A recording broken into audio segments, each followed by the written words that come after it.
자, 오늘 말씀 함께하는 사람들이란 제목으로 저희가 함께 말씀을 나누도록 하겠습니다. 여러분, 이제 누가복음 말씀을 저희가 계속 강해 설교를 해오고 있는 가운데 있습니다. 8장부터 조금 양상이 달라집니다. 이런 말씀이 우리 삶 가운데 정말 필요한 말씀이구나, 하나님께서 우리에게 이것을 하기를 원하시는구나, 그런 말씀이 이제 8장부터 저에게 나오게 됩니다. 특별히 이번 8장 말씀에서 1, 2, 3절 말씀을 보면 예수님의 사역이 있고요, 그 예수님의 사역에 함께하는 사람들이 있었다는 내용이 나오게 됩니다. 정말 간절히 바라기에는 저희 백향목교회 성도 한 분 한 분은 예수님의 모든 사역 가운데 함께 하시고 복을 받으시는 한 분 한 분 되시기를 예수님의 이름으로 축원합니다. 예수님의 하시는 일 가운데 함께 할 때 예수님께서 정말 큰 복을 주실 것을 믿습니다. 여러분, 이 말씀을 보게 되면 예수님께서 하시는 일의 순서가 있습니다. 그게 뭐냐면 예수님께서 먼저 각 도시와 각 마을에 방문을 하셨다는 것입니다. 8장 1절 말씀 보시면 그 후에 예수께서 각 성과 마을에 두루 다니시며 라고 되어 있습니다. 여러분, 예수님께서 복음을 전하시기 위해서 처음 하신 내용이 먼저 방문하는 것입니다. 여기에 보통 일반적으로는 명사나 동사 이런 것들이 중요한데, 특별히 오늘 이 구절에서는 두루라는 이 표현이 참 중요해요. 두루. 어떤 마을만 딱 특정해서, 어떤 지역만, 도시만 딱 특정해서 간 게 아니라 우리 예수님께서 복음을 전하시기 위해서 큰 도시에도 가시고 작은 마을에도 가시고 두루 다니셨다는 이 내용이 참 중요합니다. 여러분, 저희가 이것을 좀 본받기를 원합니다.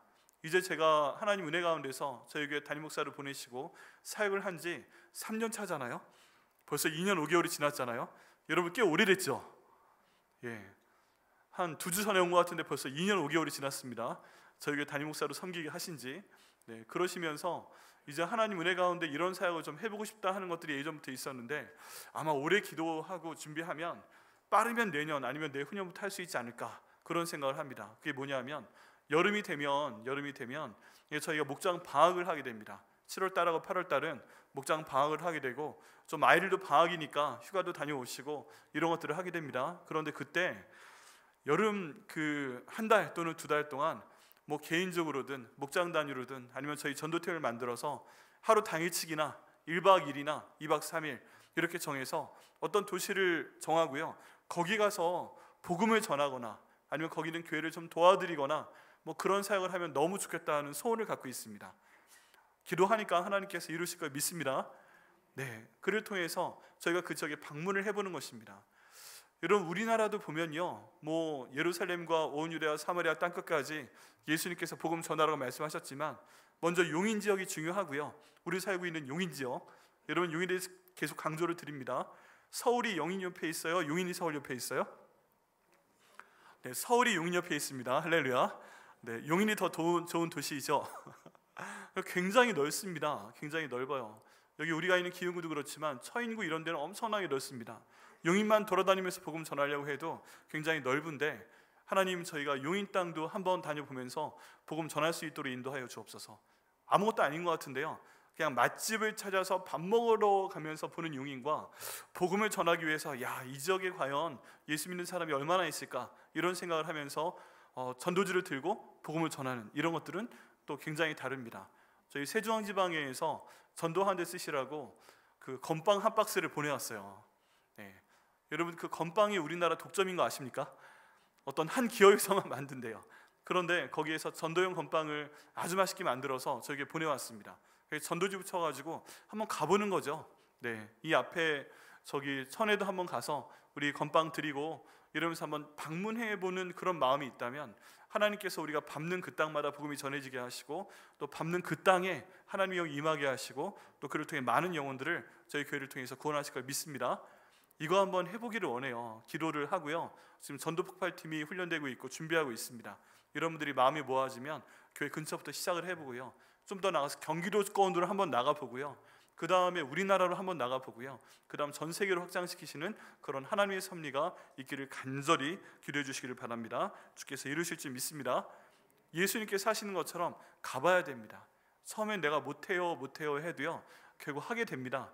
그런데 처음부터 복음을 전한다는 생각이 아니라 예수님이 각 지역에 가셨던 것처럼 방문을 했을 때 우리 하나님께서 그 길을 여신다고 말씀하고 있습니다.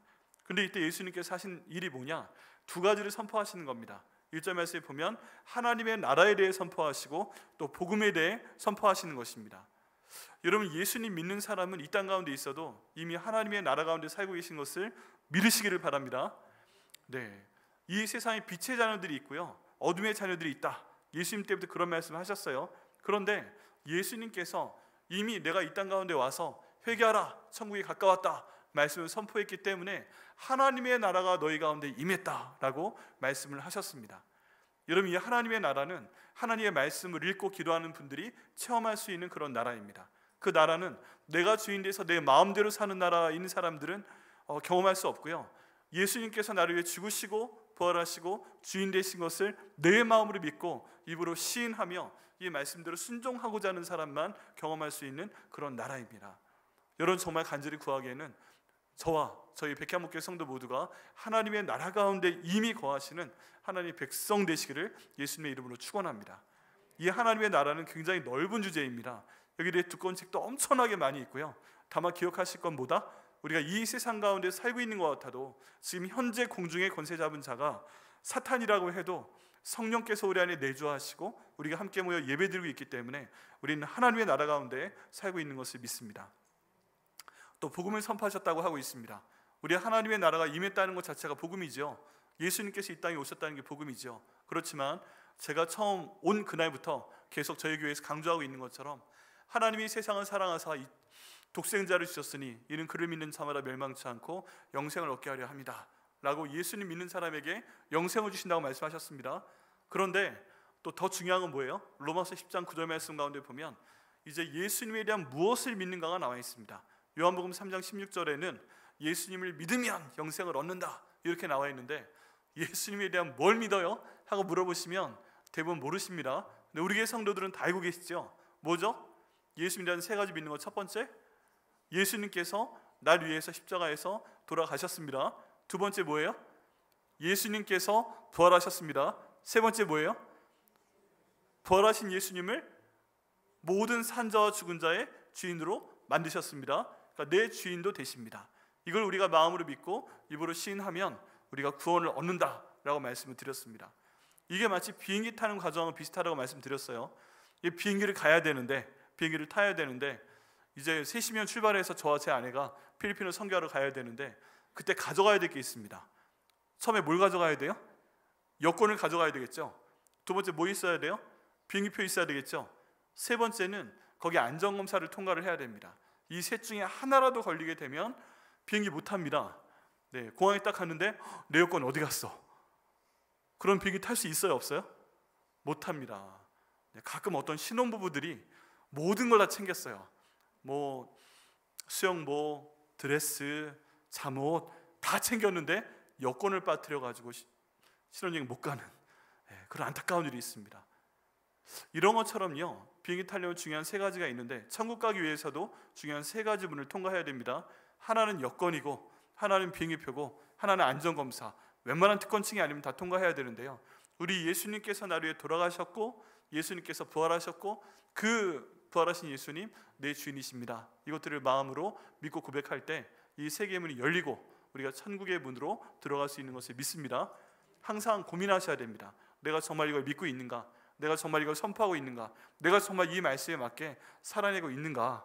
고민하시면서 기도하실 때 우리 하나님께서 그 문을 열어주실 것이고, 지금 당장 안 믿어져도 나중에 믿게 하실 것을 믿습니다. 이 복음이 정말 중요합니다. 이런 복음을 선포하는 사역이 예수님께서 하신 그런 사역이었습니다. 다른 말로 하면 예수 믿는 사람들도 함께 어디든지 가서 이런 사역을 해야 됩니다. 그 다음 내용을 보게 되면요, 함께한 사람들에 대한 내용이 나옵니다. 1절 마지막에 보면 예수님께서 그 복음을 전하실 때 12 제자가 함께 하였다라고 말씀을 하고 있습니다. 여기는 12 제자는 예수님의 12 제자이죠. 이때는 가룟 유다도 있었습니다. 가룟 유다도 있었는데 이 12 제자는 일종의 목회자로서 훈련을 받은 것입니다. 그래서 예수님께서 말씀을 전하실 때 항상 12 제자를 데려가셨고요, 또 귀신을 내어 쫓을 때도 12 제자를 데려가셨고요, 그리고 병을 고치실 때도 12 제자를 데려가셨습니다. 어떤 좀 중요한 자리에는 딱 그 가장 안쪽에 있는 제자들, 가장 친밀한 제자들, 이너서클이라고 합니다. 베드로와 야고보와 요한만 데려가셔서 회당장 야이로의 딸을 살리는 것을 보여주신 경우도 있습니다. 이렇게 약간의 차이는 있지만 예수님 하시는 모든 사역 가운데 예수님은 한 번도 혼자이셨던 적이 없습니다. 예수님 하셨던 모든 사역 가운데 우리 하나님과 성령님이 함께 하셨고요, 그 사역 가운데 제자들이 함께 하도록 하셨습니다. 여러분, 예수님이 혼자 사역하신다고요? 아니면 같이 하신다고요? 같이 하십니다. 같이 하십니다. 일단 우리 하나님에 대해서 얘기를 할 때 우리가 트리니티, 삼위일체라는 얘기를 사용을 하잖아요. 우리 예수님 혼자 사역하시는 것이 아니고 아버지 되신 하나님과 또 성자 되신 예수님과 성령 하나님이 그 모든 사역 가운데 함께 하시면서 함께 일을 하십니다. 함께 일을 하세요. 창세기 말씀 가운데 보면 아담이 혼자 있었잖아요. 그거 보고 야, 혼자 있는 것이 별로 좋지 않은 것 같다, 이런 생각을 하셨다고 기록이 되어 있습니다. 어떻게 그걸 아셨을까요? 혼자 있는 존재는 외롭다. 아담이 혼자 있으니까 외롭다. 주변에 나무도 있고 짐승도 있고 새도 있고 물고기도 있고 이미 창조가 다 끝난 상태인데 아담 혼자 있는 게 되게 외로울 거다. 이 마음을 하나님이 아신 그 비결이 뭘까요?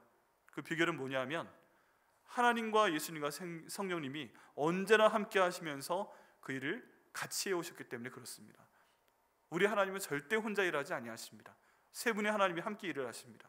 그런데 이 땅 가운데 오셨을 때 예수님께서 일하시는 걸 봐도 혼자 일하신 적이 없습니다. 일단 하나님이 함께 일하시고요, 성령 하나님께서 성령과 기름을, 성령과 능력을 기름 붓듯 하셔서 예수님 사역을 하셨고요, 또 함께하는 사람들이 있었습니다. 그 사람들 중에 중요한 그 부류가 여기 있는 12제자입니다. 이 12제자가 예수님과 함께 다니면서 하나님 말씀을 나중에 함께 선포를 하고요, 또 예수님께서 내보내셨습니다. 그들에게 능력과 은사를 주어서 밖에 내보내면서 너희가 나가서 말씀을 선포해라, 하나님 나라 선포해라, 너희가 나가서 귀신을 쫓아내봐라, 너희가 나가서 병든 자를 고쳐봐라, 이렇게 내보내 봤더니 정말 제자들이 예수님의 이름으로 말씀을 선포하니까 사람들이 예수님 믿고, 예수님의 이름으로 명령하니까 귀신들로 나가고, 예수님의 이름으로 기도하니까 병자들이 낫는 것을 체험을 하게 됩니다. 여러분, 이것은 일종의 목회자의 역할입니다. 우리 예수님께서 일하시는 모든 과정 가운데서 목회자들이 함께하며 우리 목사님들, 전도사님들, 선교사님들이 함께하며 그 사역을 감당할 때 이 사역이 더욱더 확장되는 것을 볼 수가 있습니다. 그래서 여러분, 기도해 주셔야 됩니다. 우리 예수님과 함께 사역을 하되 담임 목사인 저나 우리 부목사님이신 김일환 목사님이나 또 우리 장일랑 전도사님이 하나님 말씀을 정말 하나님 말씀으로 선포할 수 있도록 인도하여 주옵소서. 우리 말씀으로 기도해서 악한 영도 쫓겨나가게 하여 주옵소서. 또 병든 자에게 손을 얹고 기도할 때 하나님께서 그 기도에 응답하사 병이 나는 역사로 나타날 수 있도록 인도하여 주시옵소서. 이렇게 저희가 함께 기도할 때 주님께서 이 일을 이루실 것을 믿습니다. 이 표현 가운데 보면은 함께 한다는 표현이 정말 중요합니다. 12제자가 함께 하였고 이 하나님의 말씀 사역 가운데 12제자가 함께 하면서 이 사역을 함께 한 것을 볼 수가 있습니다. 여기까지는 뭐 그냥 당연하다, 그런 생각이 듭니다. 악귀를 쫓아내고 뭐 이런 것들 다 당연하다고 생각이 듭니다. 그런데 이제 2절 말씀부터 보게 되면요, 12제자가 함께 한 건 당연한 건데 색다른 사람들이 함께 했다는 것을 볼 수가 있습니다. 색다른 사람들이 함께 했습니다. 남자 이름은 없고 여자 이름이 여기 있는데요, 네, 우리 남자를 분발해야 됩니다. 할렐루야. 네, 남성들 분발해야 됩니다. 자, 2절 말씀 보니까 또한 악귀를 쫓아내심과 병고침을 받은 여자들, 곧 7 귀신 나간 자 막달라인이라 하는 마리아와 헤롯의 청지기 구사의 아내 요한나와 수산나와 다른 여러 여자가 함께하여 자기들의 수요로 그들을 섬기더라라고 말씀을 하고 있습니다. 자, 여기 보면 두 부류의 여자가 나옵니다. 한 부류의 여자는 막달라 마리아로 대표가 되는데, 이 여자는 7 귀신 들렸던 자였는데 예수님께서 7 귀신을 쫓아내 주셨다고 지금 복음서에 기록이 되어 있습니다. 그런데 이 7 귀신 들렸던 여인이 얼마나 비참했겠어요. 더구나 그냥 귀신 들린 게 아니라 악귀가 들렸다고까지 표현하고 있습니다. 악한 귀신, 귀신도 레벨이 있나 봐요.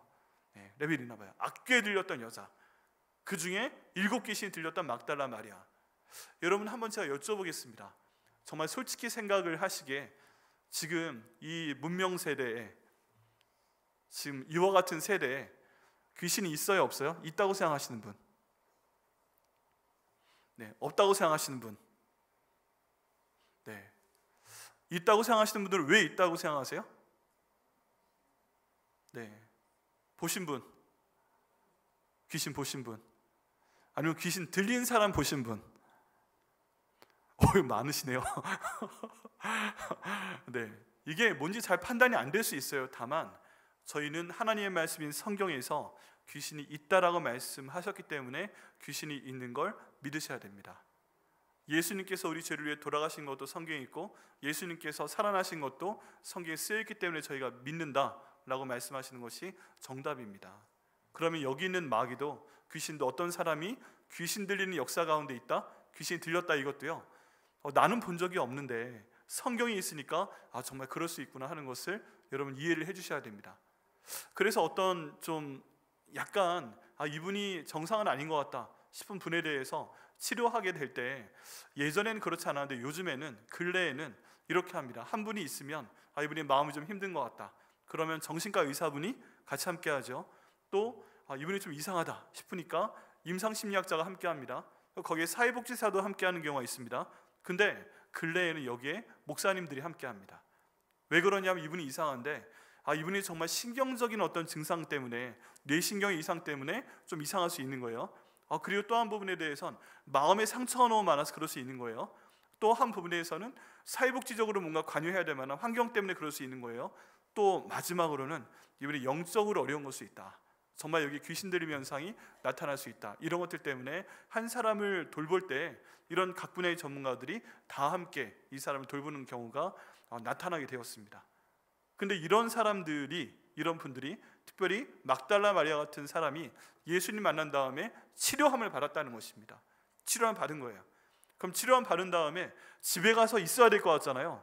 근데 이 막달라 마리아가 그 다음부터 예수님과 함께 다니면서 예수님의 사역을 돕는다는 것입니다.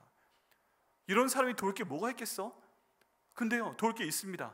왜 그러냐 하면은 자기가 악귀에 들려봤기 때문에, 일곱 귀신에 들려봐서 자기의 마음이 망가져 보고 자기 삶이 망가져 봤기 때문에, 그런 경험이 있는 사람은 비슷한 상황이 있는 사람들을 보고 알아봐요.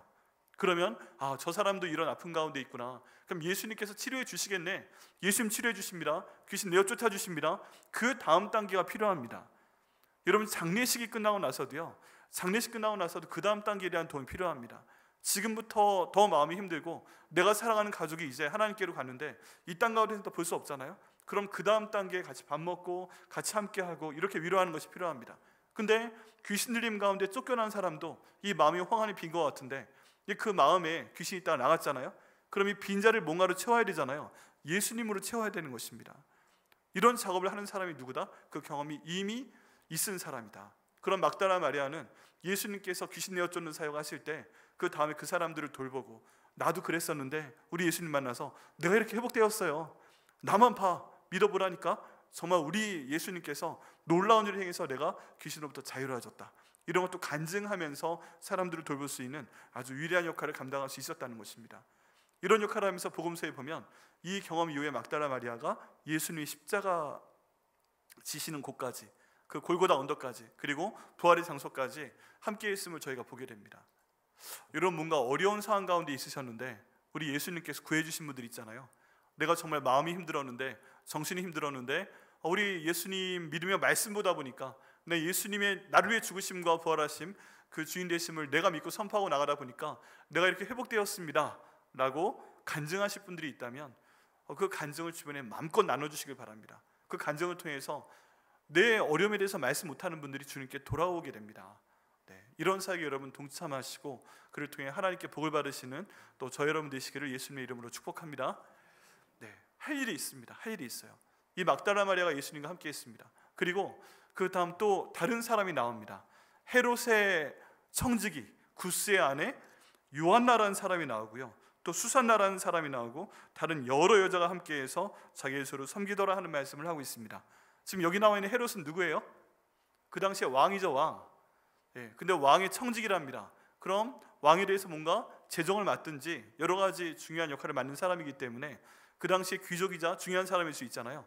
그런데 이 사람의 아내가 지금 본문의 흐름대로 보면 어떤 병에 걸렸었는데 예수님께서 치료해 주셨다고 말씀하고 있습니다. 지금 이 여인은 뭔가 심각한 병이었을 겁니다. 그 당시에 헤롯의 신하 중에서도 굉장히 중요한 역할을 맡은 사람이었는데, 자기 아내가 병들었는데 이 얼마나 좋은 의사를 찾아가서 좋은 약을 먹여가면서 치료하려고 했겠어요. 근데 그게 안 되는 경우도 있는 겁니다. 요즘에도 힘든데 이 당시에도 그렇죠. 38년 동안 혈루증을 앓았던 여인도 있잖아요. 이런 사람들의 병은 그 당시 의술로 고칠 수가 없죠. 힘들다가 예수님 만나게 되는데 예수님께서 고쳐주셨다는 것입니다. 그리고 이게 이분도 너무 감사한 거예요. 도저히 어떤 세상 사람 의사를 찾아가도 내가 그 사람에게 많은 돈을 쏟아붓고 많은 시간을 쏟아붓고 내가 이것저것 다 했는데도 불구하고 내 병이 낫지 않았는데, 야, 예수님께서 내 병을 낫게 해주셨네. 이게 너무 감사해서 그 다음 예수님과 함께 다니면서 그들의 소유로 예수님과 그 함께 복음을 전하는 자들을 섬겼다 하는 내용이 나와 있습니다. 이분들도요, 막달라 마리아와 같이 생각을 해볼 수가 있습니다. 내가 병에 걸렸었는데 예수님을 통해 치료가 되었네. 너무 감사하다. 그냥 간증해 주셔야 됩니다. 여러분 기도하시다가 내 몸에 병이 있었는데 하나님께서 치료해 주시잖아요. 마음껏 좀 간증을 하시길 바랍니다. 여러분, 저희는요, 예수님 믿게 된 이유가 있어요. 우리 예수님 보신 적 있으세요? 없잖아요. 예수님 음성 귀로 들으신 분 계세요? 계신 분도 있지만 대부분 아니잖아요.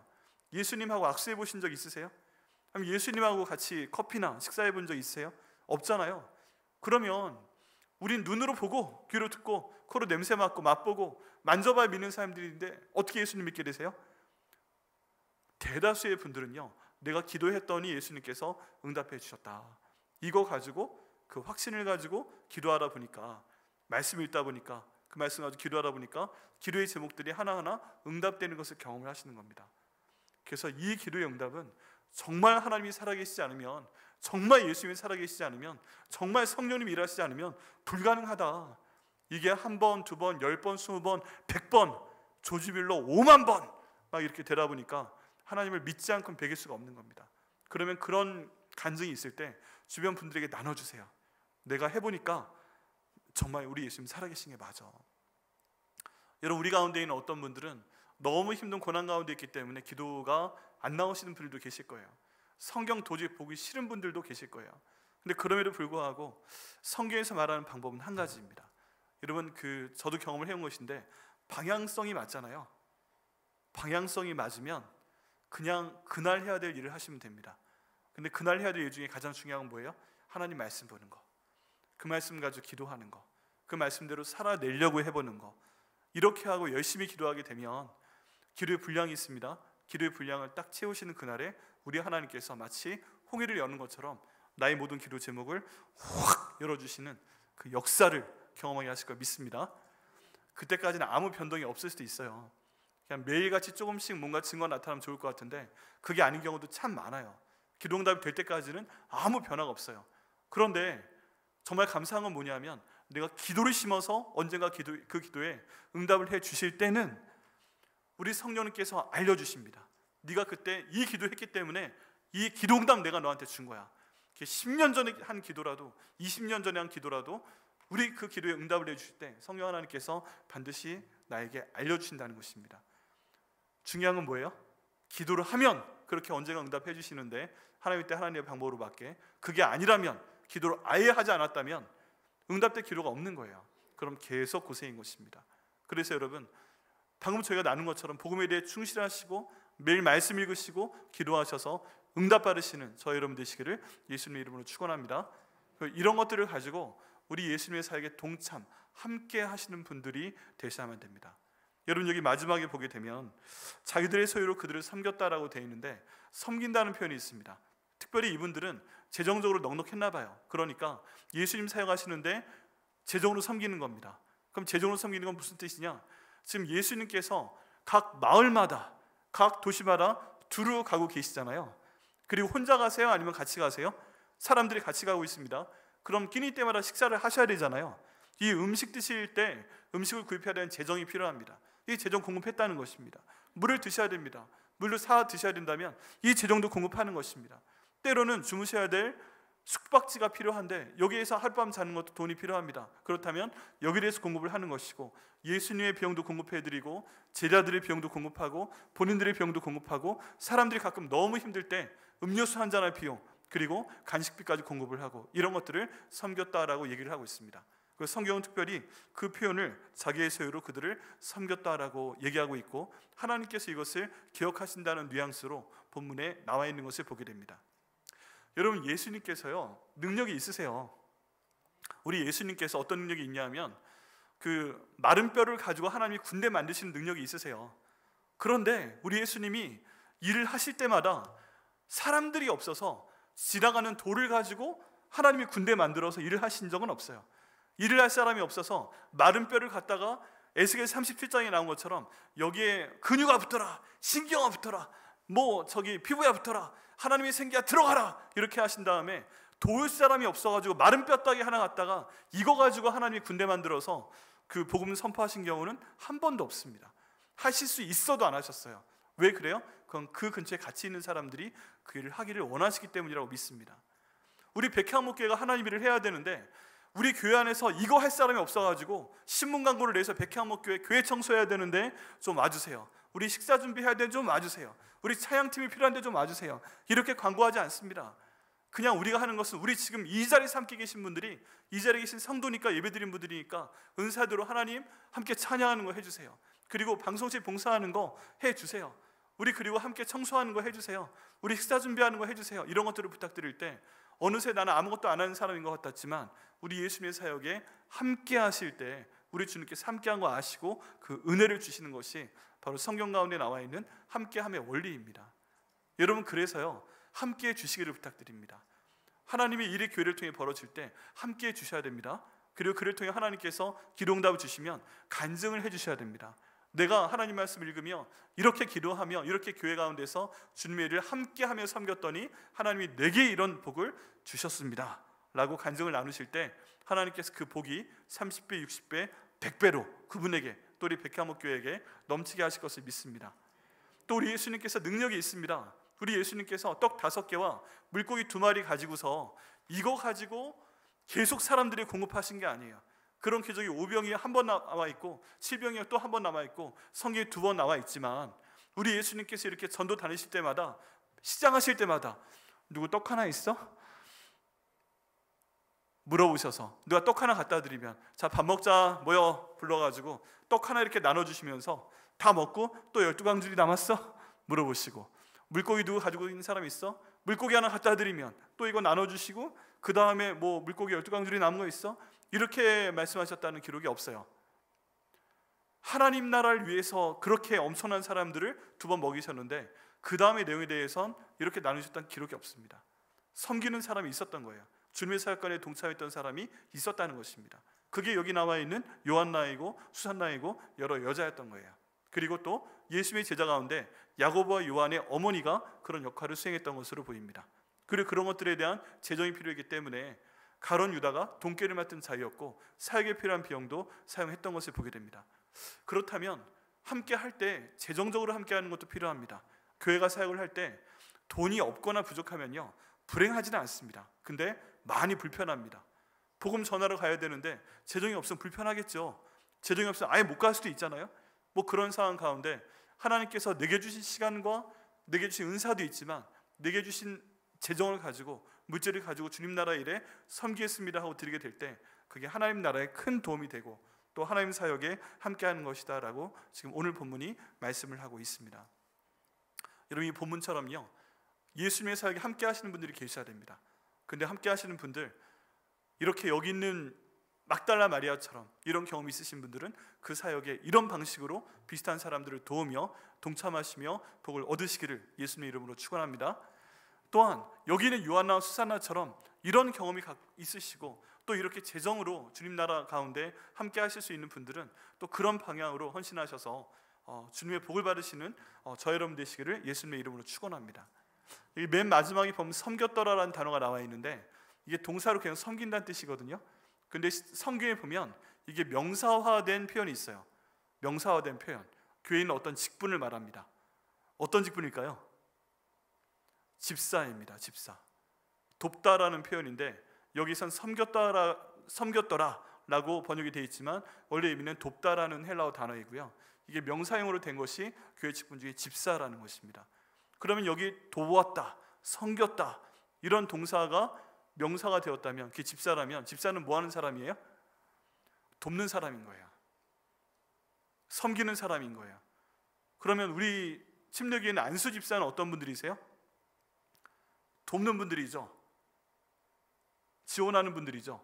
그런데 안수까지 받으면서 돕는 분들이니까 다른보다 더 섬기는 분들이죠. 더 돕는 분들이죠. 더 헌신하는 분들이죠. 그런 얘기를 지금 얘기하고 있는 겁니다. 이렇게 하나님의 일이 돕는 사람들을 통해서, 더 기름 받고 많이 돕는 사람들을 통해서 하나님의 일이 확장되고 또 그 일을 통해서 예수님의 사역이 이루어진다라고 오늘 말씀을 하고 있습니다. 여러분, 여러분께 이런 사역에 동참할 수 있는 기회를 드립니다. 그게 뭐냐 하면 이번 여름이 이제 다가오고 있고요. 여름이 되면 우리 교회학교 사역이 이루어지게 됩니다. 우리 초등학교 유치원 아이들부터 청년부까지 여름 수련회 해야 되고요. 여름 캠프 가야 되고요. 그런 일들이 있습니다. 그때 여러분 기도하시고 도와주시기를 부탁을 드리겠습니다.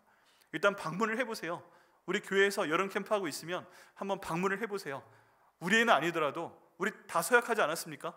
우리 애들은, 이 교회에 있는 아이들은 나의 아들이다, 나의 딸이다, 우리 다 선서했잖아요. 주보에 광고 나오면 그 시간에 한번 교회 방문해 보시고 좀 쓰다듬어 주시고 사탕 하나라도 갖다 주시고 수박 한 통이라도 갖다 주시고 이런 섬김과 나눔이 있을 때 우리 예수님의 말씀이 우리 가운데 정말 30배, 60배, 100배로 열매 맺게 될 줄 믿습니다. 여러분, 이것을 한번 해보시면 압니다. 내가 시간도 없고 돈도 없고 한데 이게 과연 이루어질까? 이루어집니다. 저 대학교 때 한국대학생선교회라는 단체에서 활동을 했던 적이 있습니다. 이 단체가요 굉장히 기가 막힌 걸 했습니다. 제가 그 몽산포 해수욕장에서 있었던 여름 그 수련회 참석을 하고요. 그 다음 군에서 휴가 나왔을 때인데 거주순례 전도라는 것에 참석을 해봤습니다. 이 거주순례 전도는 기가 막힌 것인데 이제 수련회 통해서 은혜 받은 친구들이 우리나라 남쪽에 방문할 수 있는 자기 동네 가능하면 그런 데를 구획을 나눠서 한 10명 정도씩 그 조를 형성을 해줍니다. 그래서 서열을 정리를 합니다. 가장 나이 많은 그 남성이 거지 아빠, 이름도 거지 아빠예요. 그리고 여자가 거지 엄마. 그 다음 순서대로는요 그 연령대로 자릅니다. 가장 크면 네가 큰아들, 둘째 딸, 셋째 아들, 넷째 딸, 그 다음 막내, 이렇게 짭니다. 그리고 나서 지도에 표시된 어떤 지역으로 관광버스를 타고 가기 위해서 거기에 딱 내려놓습니다. 정말 떨궈놔요. 그럼 주변에 집들은 보이는데 좀 황당해요. 가보면. 거주순례 다녀보신 분? 대학교 때 CCC 한국대학생선교 해보신 분? 네, 저만? 네. 그러면 황당합니다. 이때 해야 되는 게 있는데요. 은혜를 다 받고 왔어요. 너무너무 좋아요. 모든 답이 예수 그리스도로 끝났어요. 그런데 처음 하는 건 그 동네를 먼저 보냅니다. 성경에 있는 거랑 똑같아요. 마을로 보냈어요. 아무도 아는 사람 없어요. 근데 첫 번째 하는 게 뭐냐 하면 돈을 다 걷습니다. 거지 아빠 엄마가 돈 있는 거 다 꺼내 해서 봉투마다 넣어서 가지고 있던 돈을 다 보관을 하게 됩니다. 그리고 두 번째는 가방 안에 숨겨놨던 먹을 거를 다 함께 나눠 먹습니다. 다 먹어요. 그 자리에서 물까지 다 마셔버려요. 그리고 나면 먹을 게 없잖아요. 배고프다 먹을 게 없습니다. 그리고 거지 아빠 엄마가 선포를 합니다. 지금부터 우리가 예수님께서 하셨던 것처럼 우리가 복음을 가지고 이 마을에 전도를 하러 다닐 건데 우리 주님께 기도해서 복음도 전하지만 우리 주님께 기도해서 밥도 먹어야 되고 오늘 밤 자기도 해야 된다. 약속된 거 없다 라고 선포합니다. 그럼 이미 경험 있는 사람들은 주께서 인도하실까 믿지만 애들은요 이제 대학교 1학년 참석한 이런 친구들은 우리 그러면 약속된 게 없어요? 밥도 그 내 돈으로 사 먹으면 안 돼요? 안 돼. 그럼 어떻게 해요? 주님께 기도해서 받아 먹어야 돼. 그러면요 애들이 기대도 하면서 불평이 터져 나옵니다. 특별히 저희 조 같은 경우에 잊을 수 없는 경험이 있는데 그게 뭐냐 하면 복음 전하고 다닙니다. 근데 너무 목이 말랐던 거예요. 그리고 그 옆에 논이 있고 이제 포장이 안 된 그 도로를 한 줄로 쫙 걷고 있습니다. 근데 저 맨 뒤에서 막내가, 남자애가 불평을 하는 겁니다. 아이씨 그러는 거예요. 야 너 왜 그래? 무슨 일이야? 그러니까 목이 말라요. 그럼 물을 달라고 기도하면 되겠어? 아니요. 그럼 네가 원하는 게 뭐야? 수박이요. 근데 지금 논길을 걸어가는 거고 수박이 어디 있겠어요. 근데 거지 아빠가 저희 선배였는데 이름이 이모세라는 분이었습니다. 이번에 제자훈련 세미나 가서 만났어요. 정말 몇십 년 만에 만났는데 지금 남양주에서 목회하고 계신 분이세요. 그분이 거지 아빠였고 저 1년 선배였는데 전 군대에서 휴가 나왔고 거지 아빠가 그 믿음 가지고 이렇게 불러 모으더니 야 우리 그러면 막내가 수박 먹고 싶다고 하니까 하나님께 기도하자. 너 복음 전했어 안 전했어? 아까 전했어요. 그럼 하나님께 기도하면 이루실 거 믿어 안 믿어? 그건 모르겠어요. 근데 한번 기도해보자 하고서 딱 둥글게 모여가지고 주여 수박을 주시옵소서 우리 막내가 먹고 싶다고 합니다 라고 기도를 열심히 했어요. 근데 저도 먹고 싶었어요. 열심히 부르짖어 기도했어요. 근데 그렇게 기도하고 나서 이제 주실 거야 하고 한 10분 정도 걸어가는데 뒤에서 빵빵 소리가 나면서 막 먼지를 이렇게 용달차 한 대가 막 오는 겁니다. 뒤에서 보고 있던 친구가 용달차가 오는 거 옆으로 비키세요 하고 비켰어요. 근데 이 차가 속도를 안 줄이고 오는 거예요. 근데 쫙 속도를 안 줄이고 오면서 먼지를 일으키면서 싹 지나가는데 저희가 그게 딱 보니까 수박이 있는 거예요. 수박이. 근데 이 차가 속도를 줄이면서 이렇게 커브길을 돌아야 되는데 속도를 안 줄이고 샥 돌다가 거기는 수박이 몇 개가 옆에 있는 논으로 떼굴떼굴 굴러 떨어졌어요. 와, 저희가 보고서 얼마나 감동을 했는지. 저 수박 우리 거다. 근데 그 훔쳐갈 수는 없는 거니까 저분이 설 거야 어떨까. 근데 가다가 차가 섰어요. 근데 저희 형제들이, 남자들이 그냥 뭐 정신 번쩍 들어가지고 신발 벗고 논에 들어가서 그 수박을 딱 꺼내다가 이거 우리 거다 싶은 심정으로 있는데 그 운전하신 분이 할아버지셨거든요. 할아버지가 느리시더라고요. 그래서 할아버지한테 할아버지 수박 여기 있어요 드렸더니 우리 학생들이 고맙구먼. 이거 학생들이 먹어. 그래버린 거예요. 그래가지고 저희가 너무 감사해가지고 아닙니다도 안 하고 감사합니다 이렇게 안고서 2명당 한 번씩 그 수박을 먹었잖아요. 야, 근데 그 수박이요, 여러분 그게 이제 또 그 호기로운 형제들이 내가 주먹으로 깨서 먹겠다 하고서 이걸 빡 쳤는데 깨졌을까요? 안 깨졌을까요? 생각보다 셉니다. 안 깨지는 거예요. 그래서 모여가지고 돌 근처 모여가지고 돌에다가 박고 이렇게 해서 논두렁 물에 이렇게 손 닦고 해가지고 그 수박을 칼이 없으니까 잘라 먹은 게 아니라 손으로 꺼내서 이렇게 얼굴을 세수하면서 먹었어요. 너무 더우니까 한 입 먹고 얼굴 세수하고 여기 묻히고 그러면서 그 달기 단 수박 물고 세수도 하고 손도 닦고 먹기도 하고. 그런데 그 경험이요, 얼마나 진한 경험이든지 저희 막내 그 애가 하나님께서 정말 기도하니까 들어주시네요. 걔가 예수 믿게 됐다니까요. 그리고 걔가 간증하는 건 뭐였냐면 정말 이상하게 내가 예수를 안 믿는데, 예수님 믿지 않는데, 믿음이 없는데 이상하게 내가 복음을 전하는 사람들이 예수님 믿고 오늘 내가 잘 안 믿는 것 같은데 예수님께 기도했는데 이 수박들이 이렇게 먹여주시고 하니까 믿어진다는 거예요. 그러더니 걔가 그날 밤에 영접을 했잖아요. 네. 여러분, 뭔가 가서 주님의 말씀을 전하고 순종하며 보태게 될 때 우리 하나님께서 그런 역사를 주시고 또 인생을 바꿔놓으시는 그런 기적이 삶 가운데 나타납니다. 저희가 기도하고요, 이번에 제자훈련 세미나 제가 다녀왔잖아요. 한 2달쯤 전에. 근데 그때 그 모세 형 만난 다음에 우리 그때 얘기했어요. 그때 수박 기억나냐고. 그때 수박 진짜 아직까지 내 마음에 그 수박은 여전히 살아있다고. 우린 그 수박을 그때 먹고 20년 전에 끝낸 것 같은데 여전히 그 수박은 저희 마음 가운데 남아 있었습니다. 그냥 그것 통해서 기도응답에 대한 체험이 있거든요. 여러분, 오늘 말씀처럼 예수님과 함께 가시고 함께 동참하시고 함께 하시고 섬기셔서 우리 예수님께서 주시는 천국의 복을 함께 받아 누리시는 저 여러분 되시기를 예수님 이름으로 축복합니다.